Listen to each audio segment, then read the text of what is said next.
we will study about globalization.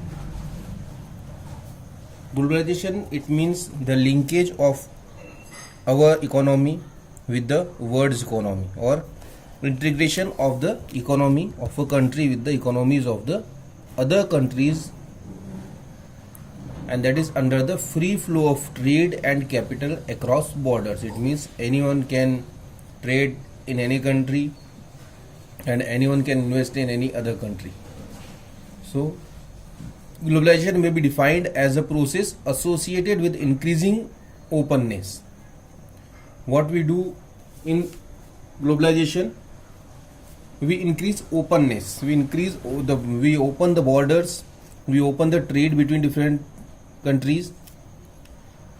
Then growing economic interdependence, countries became interdependent economically, and deepening economic integration in the world economy.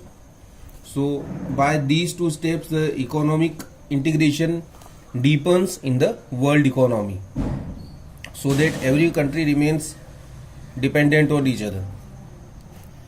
And that is why the countries don't go against each other, because their economic benefits are merged with each other.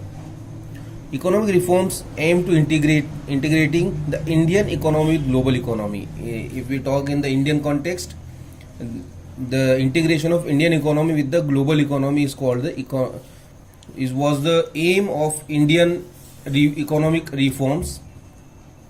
As a result, there will be unrestricted flow of goods and services, technology and expertise between India and rest of the world. Earlier, what we were doing, we were not allowing foreign countries to come in India and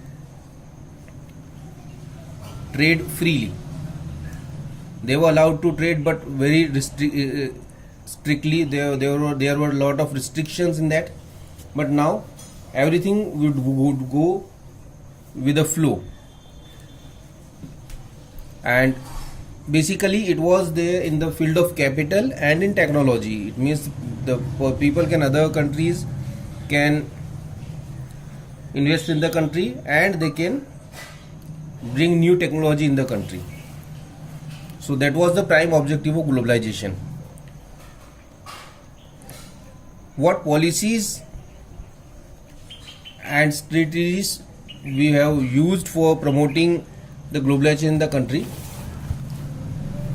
First, increase in equity limit of foreign investment. What we have done, we increased the equity limit. Equity limit of foreign capital investment has been raised from initially 40%. Now it ranges between 51 to 100%. The equity limit that was less than 40%, which it was allowed to 40%. It means in any Indian company, 40% money can be, the foreign investor can invest 40% money in Indian company. Then it was raised to 51, and in some companies now it can be done 100%. It means the completely foreign company can come in India and they can work. In 47 high priority industries, foreign direct investment tends to extent of 100% has been allowed without any restriction and rare tapeism. Export trading houses have also been allowed foreign capital investment up to 100%. And for that, we have enforced an act that is called FEMA, Foreign Exchange Management Act. It works to manage the foreign investment and foreign currency in the country. Then partially convertibility. To achieve the objective of globalization, what India done, partially convertibility of Indian rupee has been allowed for the transactions.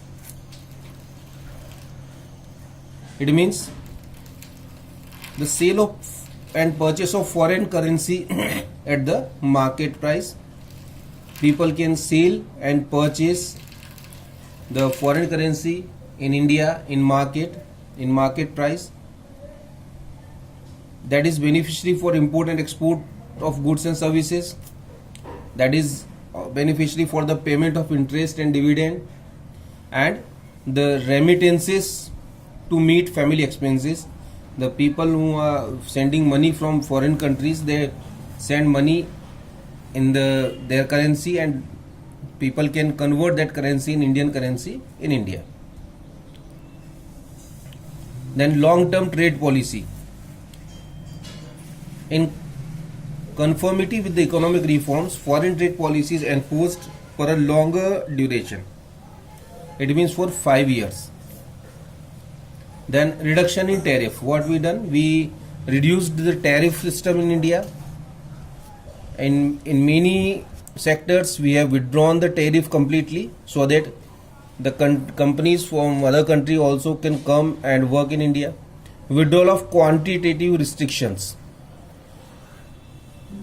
Since 2001, the quantitative restrictions on all imports items have been totally withdrawn.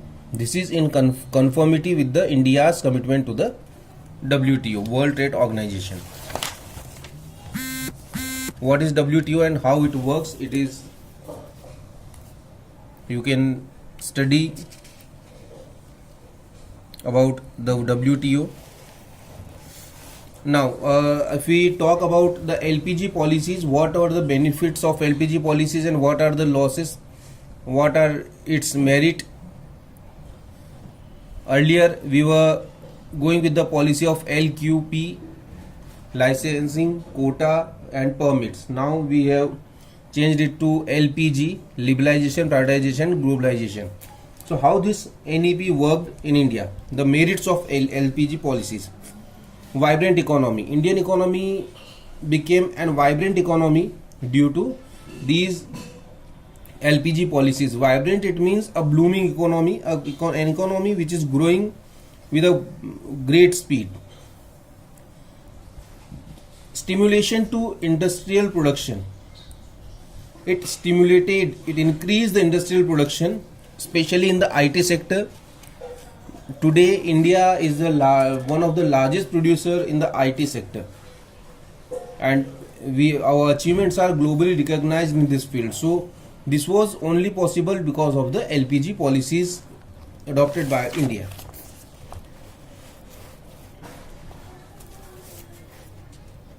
A check on fiscal deficit, because the foreign currency started coming to India. Our fiscal deficit, which was as high as 8.5% of GDP, now it is around 3.5% of GDP, and the government is now planning it to take it to 2% of GDP. A check on inflation, as we are getting a wide range of goods in country, and the goods and services which are coming from all over world. Now inflation rate is been lowered, just like in 2011-12 to 13-14 it was ranges 6 to 9%. In 18-19 it was estimated to 3.4%, and before LPG policy adopted it was remained 10 to 11-12%. So we have a checked on inflation. Then consumer sovereignty. Consumers sovereignty was expanded because they were getting a lot of options and choices by which they can choose their product. A substantial increase in foreign exchange reserve. We have seen an increase in foreign exchange reserves in last 30 years after starting the LPG policies. Before that, we were not having enough money to purchase for 1 month imports, but now we have sufficient money with us. Flow of private foreign investment. As we have opened up our economy, a lot of foreign investment come to India, and by that we get a very great benefit. What happens when Indian investors invest in the economy? In domestic economy, we do not generate enough of surplus for reinvestment, so investment become lower. And the same way, indigenous technology was getting obsolete. So we get the benefit of global technology and money. Recognition of India as an emerging economic power. Due to these policies, this was happened. A shift from monopoly market to competitive market. Our market was a monopoly market. Very few companies were working in India. Now a lot of companies are there which are producing the same item, so there is a competition. Now if we talk about the demerits, negligence of agriculture faced it was hit worstly by the LPG policies, because the focus of government was there only there for the industrial increase in industrial production. So the growth of agriculture remained very low. It was 2 to 3% per annum in the starting years of NEP. Then urban concentration of growth process was concentrated to urban area only, because MNCs or the industrialists from foreign countries, they don't go to rural areas of India to work. They start the industries where they get all the facilities. So the gap between rural and urban area widened due to this. Economic colonialism. We faced a type of colonialism economically, because the government is bound with the investors from foreign countries. Spread of consumerism.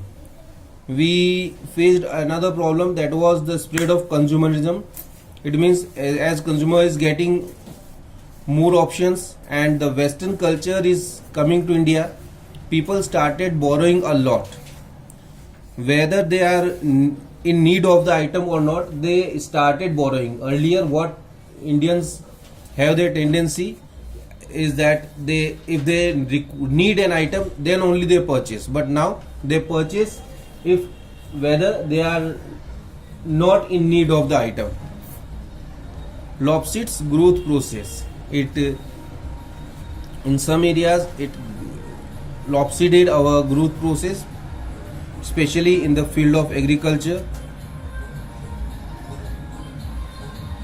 And then we faced the situation of cultural erosion. It means when we came in influence of foreign in culture, our cultural erosion.